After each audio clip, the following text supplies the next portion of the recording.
Hi guys, it's amazing to have you in this session of our government series.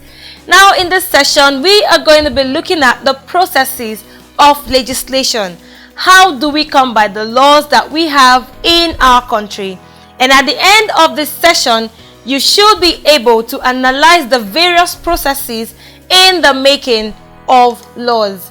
Now there are so many words or names that could be attached to the laws that we have. You could hear acts or laws, edicts, delegated legislation, which are bylaws or decrees. Whatever the name, it would be dependent on the administration. And so if it is a military regime, you could hear words like decrees or edicts. And if it is a civilian government, now you would have words like the acts and the laws. So the acts are the laws made by the Senate, whereas the laws are the laws made by the House of Representatives. If you remember when we talked about legislature, we had said that there are two houses in Nigeria. One which is the Senate and the other the House of Representatives. Together we have the National Assembly. And so the laws that are made by the Senate, proposed and passed by the Senate, is what we call acts. And the ones made by the House of Representatives of our various states would be what? The laws. And we also have delegated legislation, which come by way of bylaws. These are powers conferred on other authorities. It could be ministries or local governments to make laws. So those other subsidiary laws are what we know as the bylaws. Now I'm going to take you through the process of laws. Like, how do laws come to being? How do you come by the various laws that how did the Constitution come about? I mean, that's like the very and the most popular law we have in this nation. Now it starts by what we call a bill. Now a bill is a draft of a proposed law. So should that law be passed, what it should look like, that is the draft of a proposed law to be discussed in the parliament. You remember what our parliament is, for it to become a law. And so someone necessarily has to bring forward the bill. So before a law can be passed, a bill must be presented before the legislature. It could be at the bigger house or the smaller house. And so anyone can initiate the bill, but it's only a senator, a member of the house, who can introduce that bill on the floor of the house or on the floor of the Senate. So if there is something, there is a menace in the society you think can be curbed, and you want a law to be made to enforce the amendment or the execution of that law, now you could initiate the bill, but it has to be mentioned in the house by a senator if it's in the Senate, or by a House of Representative member if it's in the House of Rep. Now that's the very first step, the initiation of the bill. Now when the bill is received, whether in the chambers of the Senate or that of the House of Representatives, it would be forwarded to the relevant committee. And so if it is for the House of Representatives, it will be forwarded to a committee known as the Rules and Business Committee. And if it's for the Senate, it will be forwarded to a committee called the Rules and Procedure Committee. Now it is sent to this committee. This committee would review the bill to make sure it meets all the requirements, all the standards for a law to be. So they look at it, they really scrutinize it to be sure that it meets the standard. Then they will, if there are errors in the draft, they would forward it to the legal department of the Senate or the House of Representatives, depending on where this law is being initiated. So when it is taken to the legal department, they look at it, they scrutinize it, and then bring it in line with the requirements. Now this committee would also determine the day that bill will be discussed, whether in the Senate or in the House of Reps. So after this review by the committee would now pass the bill for gazetting. Now by gazetting, I mean it will be published in the National Gazette or in the national newspaper, however they want it to be made known to the public. Now it is gazetted for the public to have an idea that a new piece of legislation is about to be propounded or about to be considered, and to allow members of the public, should you have any input or whatever thing you think, concerned persons are allowed to make their opinions, how they feel or what they think about the law to be made, and to make written representations either in favor of the law or against it.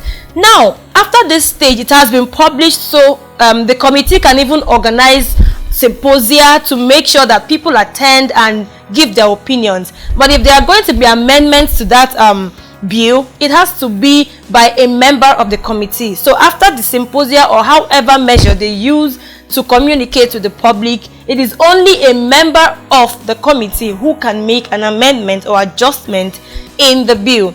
Now, after this stage, we get to the first reading. Now, at this point, the clerk of the House, when I say the House, remember, if it's a bill at the Senate, now the clerk of the Senate, or if it is a bill for the House of Representatives, now the clerk of the House of Reps. All right. So when at this first stage of the first reading, there is no debate on the bill. The clerk just simply comes and reads the short title of this law about to be made, just to inform the legislators that a particular bill has been introduced. This is what happens at the first reading. Now, another date will be set, where, of course, at the point where the bill is made, a motion will be moved whether they should carry on or not, but that will not be at the first reading. The first reading is just to introduce the existence of the new bill. Now, at the second reading, this is where the first debate on the law is made.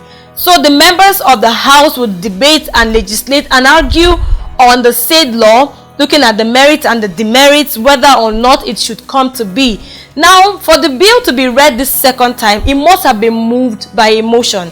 So probably the person who has initiated this bill, or who has mentioned it in the House, would be the one who would move that the bill be sustained, and it has to be seconded, just the same way our parliament holds.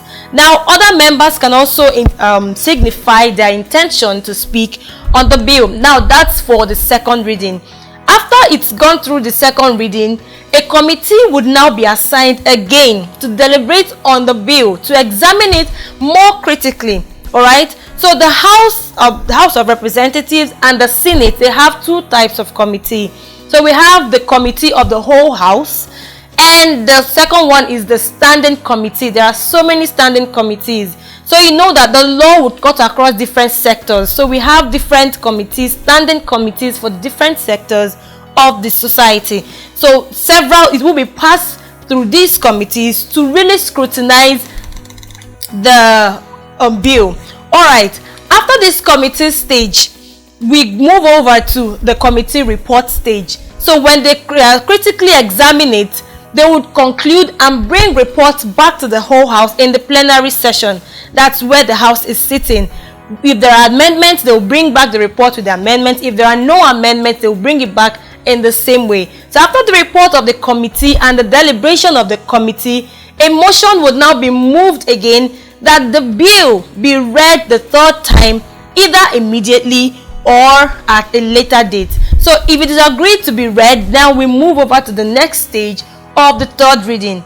So once a bill has been passed, once it has passed this third stage of the third reading stage, no amendment can be done to it. It's assumed that if there are any amendment, it should have been at the committee stage or after the first reading or the second reading. But when we get to this third stage, this third reading stage, no amendment can be made to it. But then there are circumstances where a legislator may want to suggest an amendment. If it is a very critical and fundamental amendment, he has to move a motion that bill be recommitted. So they will take it back to the committee stage for the amendments to be included. It cannot be at this third stage. At this third stage, every error, every amendment should have been effected.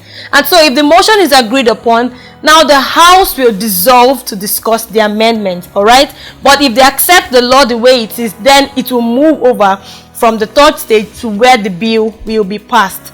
Now, after this bill has passed this third stage of reading, a clean copy of it. Now, all the errors have been taken out. Every amendment has been taken care of. It would incorporate all the amendments, everything. When we've passed through these stages, the clerk of the House will now present a clean copy of that bill, which is endorsed either by the Speaker of the House or the Senate President. Now this copy will now be forwarded to the other house.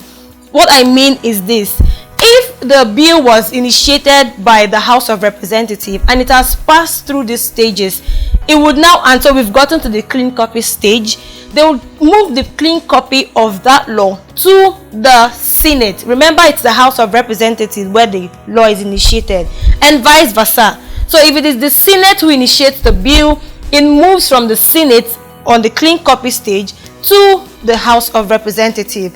So for them to actually know about the law, scrutinize it, agree or not. So when it is sent to either of the chambers for concurrence, that receiving chamber may agree with the provisions of the bill and pass it.